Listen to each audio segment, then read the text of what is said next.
Hi guys, first off, thanks for tuning in and look at me doing an unboxing on this Rolex watch.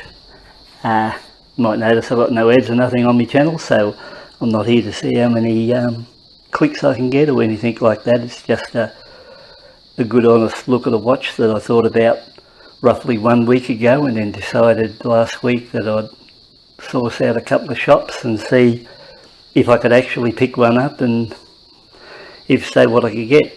So first off, I'm in New South Wales, Australia, and the first choice of watch excuse me, I was planning on was a Submariner or Submariner or whatever you'd like to call them. I really don't know the model names and all these things. It's just that, I'm not a expert or claim to be expert on watches. I just like them, and so I won't go into any of that detail.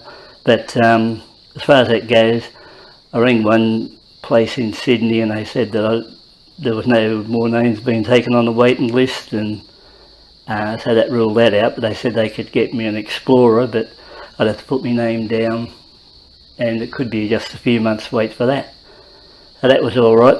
I thought it over, and this is, like I said, last Wednesday, so roughly 1 week ago. So I thought it over, and then I was looking on the internet and got onto J. Farren Price.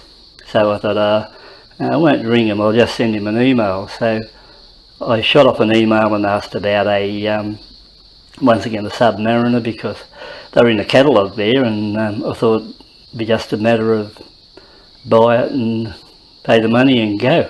But I got an email back off Julian, the owner of the place, I think, and he told me that it'd be at least a 12 months wait on one of those, but there may be a Explorer coming in next month, or January or February, and if I'd like to put $1,000 deposit on one, it'd give you a bit of a priority on the purchase.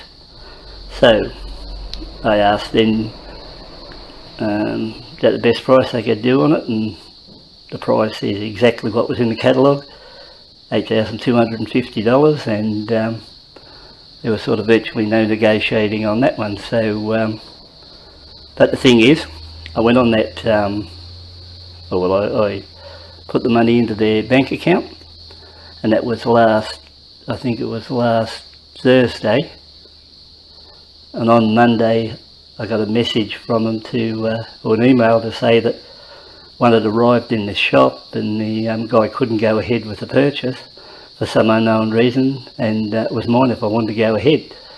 So 2 days later, well, after I paid on Monday, here it is today, arrived by express post today. As you can see, totally sealed. I haven't opened it, and more importantly, I've never actually seen one of these watches in the flesh, because I'm roughly 150 or 300 miles round trip, or 500 kilometres from the shop, so it wasn't worth me trouble to go down there and pick it up. It was much easier to just have it posted out to me. So I'm going to sort of open this up and we can both have a look at the same time. This will be the first time I've ever actually seen an Explorer, and I'll see whether the money was well spent or what, but we'll see what happens. Well, I suppose we better get into it.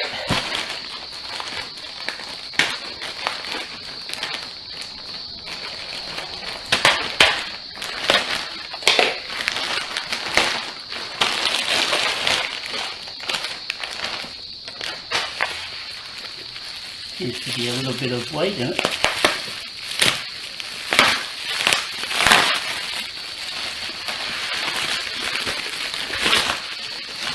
Maybe a bubble wrap.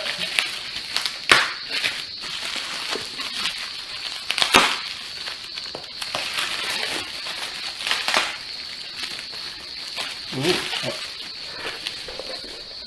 that's nicely presented.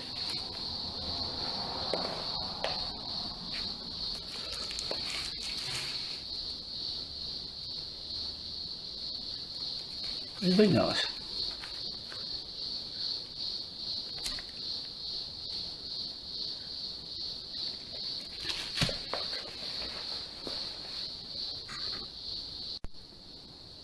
Before I open the box, I'll just answer a couple of questions sort of which might have run through your mind.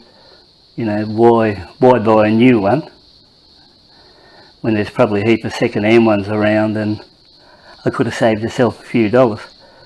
Well, I had a look around on eBay and the guy had one there, but he wanted second-hand for it.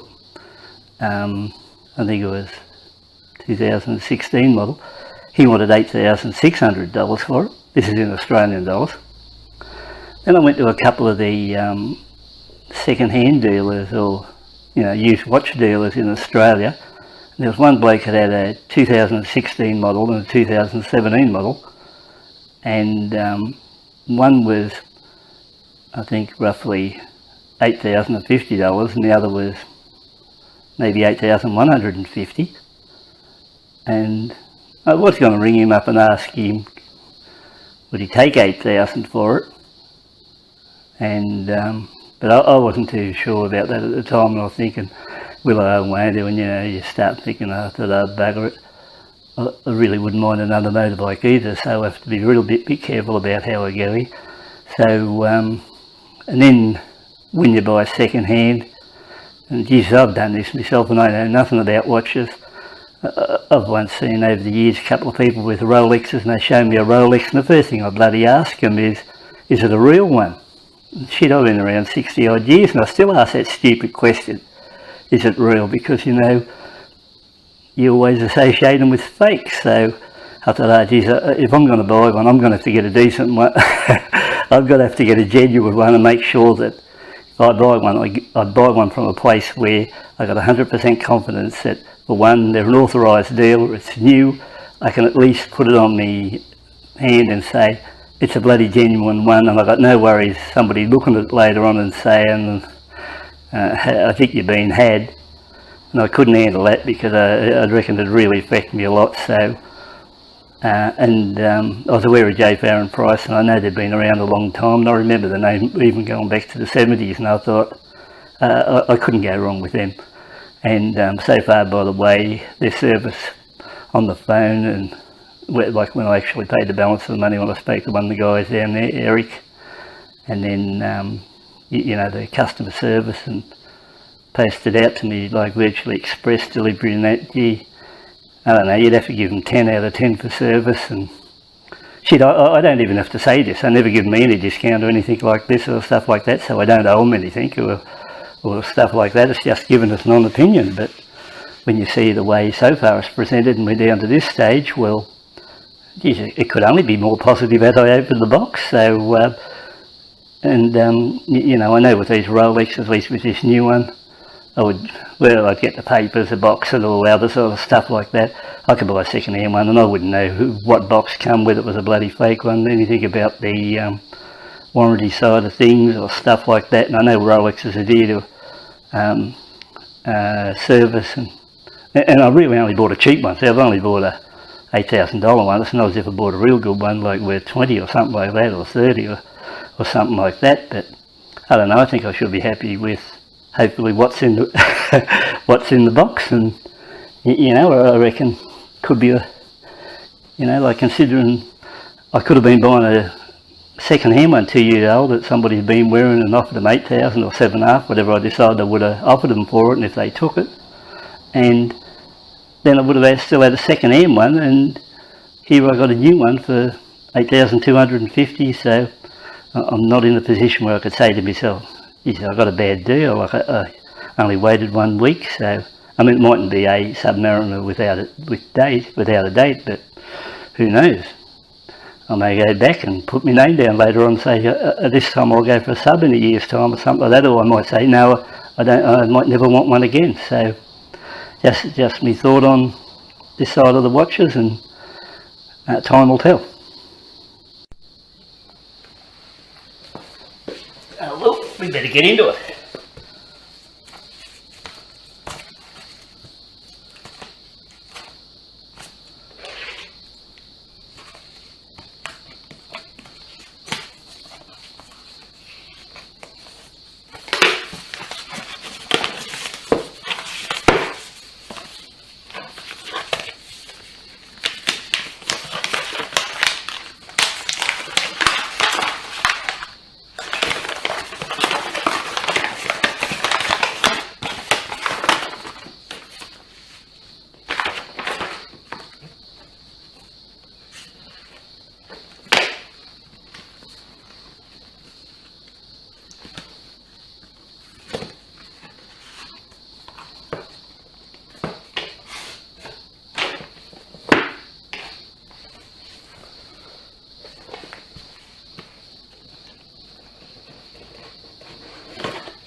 solid box.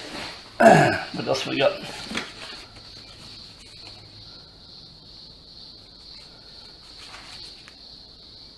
A receipt of purchase. Nicely present.